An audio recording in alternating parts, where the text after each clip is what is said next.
आपने फरमाया एक पर में मक्खी की अगर बीमारी है तो दूसरे में अल्लाह ने शिफा एंटीडोट रखा है उसका, और साइंटिफिकली अप्रूव्ड है। इसकी पूरी रिसर्च आप पढ़ लीजिए मक्खी की दोनों की पाँव। आप समझ सकते हो कि अगर कोई इतना एब्सर्ड क्लेम है तो उसकी असलियत समझने के लिए सिर्फ कॉमन सेंस काफी है। आप समझ सकते हो कि अगर कोई इतना एब्सर्ड क्लेम है तो उसकी असलियत समझने के लिए सिर्फ कॉमन सेंस काफी है, क्योंकि मौलाना ने बोला था साइंटिफिकली प्रूवन है, लेकिन इस जाहिल मुतलक को देखो, इसको ये भी नहीं पता कि साइंस कॉमन सेंस से नहीं चलती। Let me teach you something basic. Common sense हमारी रोजाना के एक्सपीरियंसेस पर बेस्ड होती है, जबकि साइंस उन चीजों को भी डिस्कवर करती है जो हमें बिल्कुल अजीब लगती है। कॉमन सेंस कहती है कि धरती एक जगह पे रुकी हुई है और सूरज इसके गिर्द चक्कर काट रहा है, जबकि साइंस ने ये प्रूव किया है कि धरती बहुत तेज घूम रही है और सूरज की गिर्द चक्कर काट रही है। अगर साइंस कॉमन सेंस से चलती तो आज हम इस डिस्कवरी को बेबुनियाद गलत मान रहे होते। इस जोकर को 9th क्लास की बेसिक भी नहीं पता और इसके बायो में लिखा हुआ है I will teach you math and science in detail.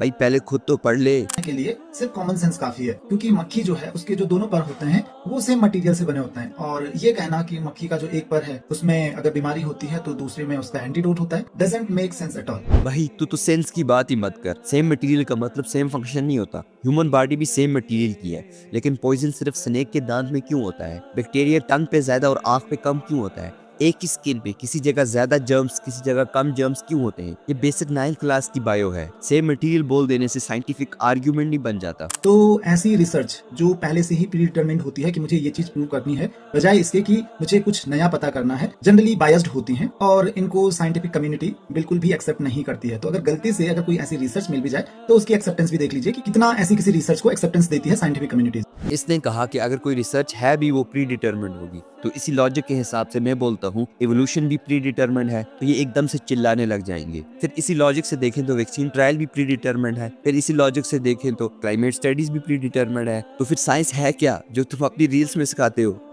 और उसने ये भी झूठ बोला कि ऐसी कोई स्टडीज नहीं है। अगले पार्ट में मैं तेरे मुंह पे फेंक के मारूंगा। Stay tuned.